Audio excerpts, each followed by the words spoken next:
On the morning of April 21st, 2019, Easter Sunday in Sri Lanka, suicide bombers struck 3 churches and 3 major hotels on the city. More explosions followed later in the day. The scale of what had happened became clear almost immediately. At least 269 people were killed, and more than 500 were injured, with the death toll rising later as some victims died from their injuries. It was one of the deadliest attacks in Sri Lanka since the end of the Civil War, targeting 2 of the most exposed places on Easter Sunday: churches and crowded public spaces. Sri Lankan officials said the attackers were linked to National Tawhid Jamaat, and 2 days later, a mock news agency, a propaganda outlet for the Islamic State of Iraq and the Levant, or ISIL, stated that the perpetrators of the attack targeting the citizens of coalition countries and Christians in Sri Lanka were Islamic State fighters. Before the bombings, Indian intelligence agencies had already passed specific warnings to Sri Lankan authorities. These were not broad alerts. They reportedly included details about the likely method of attack and some of the intended targets. The warnings were shared as early as April 4th, then again on the night before the bombings, and once more just hours before the first explosion. They also included concern about churches, based in part on information gathered from the interrogation of a suspected ISIL recruit in Indian custody. India shared 3 alerts with them. The first one was as early as April 4th. The second one was a day before the blast took place, Easter Sunday blast took place. And the third one was just shortly before the blast took place.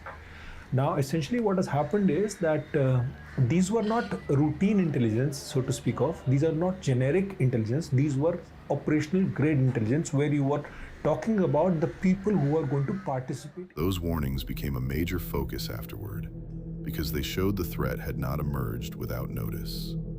As questions grew over what was known in advance and what was done with that information.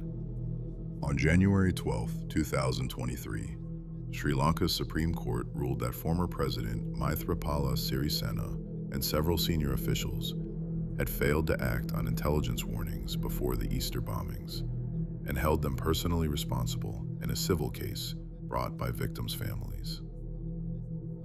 The court ordered Sirisena to pay 100 million rupees from his own funds, while the former police chief, 2 senior intelligence officials, and the defense secretary at the time were directed to pay a combined 210 million rupees in compensation. On March 30th, 1975, Easter Sunday, police were called to a house on Minor Avenue in Hamilton, Ohio. Inside, they found 11 members of the Ruppert family dead.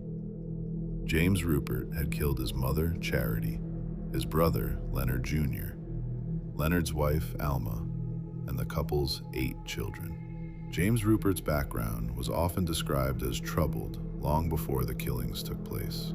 His mother, Charity, once told him she would have preferred a daughter as her second child, while his father, Leonard, was known for a violent temper and showed little warmth toward either of his sons. When Leonard died of tuberculosis in 1946, at the age of 37, James was 12, and his older brother, Leonard Jr., was 14.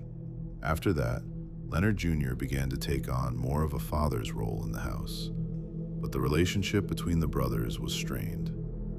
James was often mocked by him during their upbringing, and by the age of 16, he had become so unhappy at home that he ran away and attempted suicide by hanging. He survived and eventually returned.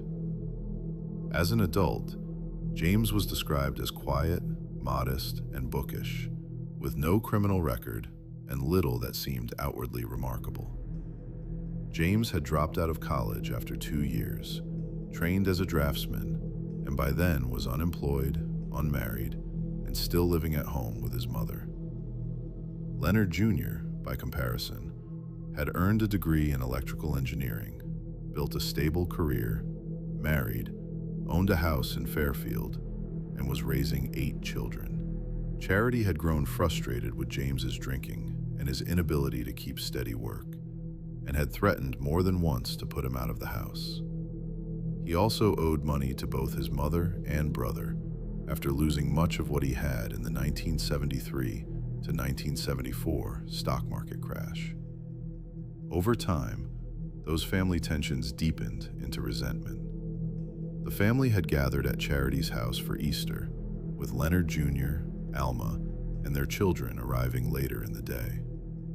James stayed upstairs, sleeping off a night of drinking, while the other family members participated in an Easter egg hunt on the front lawn. When James went downstairs, Leonard Jr. asked him about his car, a comment that he took to be an insult from his more successful brother. He went back upstairs. Then, at around 4 p.m., he came down carrying 4 loaded guns.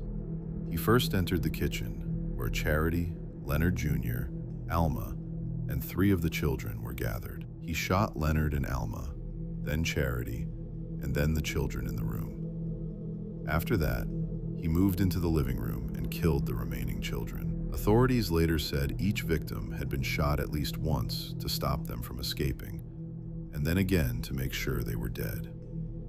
James then lay on the sofa, thought about suicide, decided against it, and called police about 3 hours later. James was arrested and charged with 11 counts of aggravated homicide.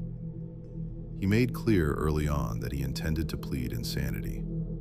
He was first found guilty and sentenced to life in prison in July 1975, but a mistrial led to another trial later that same month, where he again received life sentences. After appeal, he was granted a third trial in 1982. That time, he was found guilty of the murders of his mother and brother, and not guilty by reason of insanity for the other 9 deaths. He remained incarcerated, was denied parole multiple times, and died in prison in 2022. On March 28, 1937, Easter Sunday, police entered an apartment on East 50th Street in Manhattan and found 3 people dead inside. The victims were 20-year-old Veronica Gedeon, her mother, Mary Gedeon, and a boarder, Frank Burns, a death waiter from England. Veronica and her mother had been strangled. Mary and Burns had also been stabbed. The killings quickly became one of the most closely followed murder cases in New York that year. Much of the attention focused on Veronica. She had worked as a model and had posed for artists and crime magazines, and newspapers seized on that almost immediately. As a result, the case drew notice not only because 3 people had been killed, but also because the press made Veronica's image a central part of the story. As the investigation moved forward, police focused on Robert George Irwin, a sculptor who had once boarded with the Gedeon family. Irwin had become obsessed with Veronica's sister, Ethel, and later admitted that she was the person he had gone there to find. But Ethel no longer lived in the apartment. He said he had imagined killing her and making a death mask. Instead, the violence fell on the people who were there that night. Veronica was not his original target. In his later account, he said he killed her after she returned to the apartment, recognized him, and called him by name. After the murders, Irwin left New York, and police began searching for him across several states.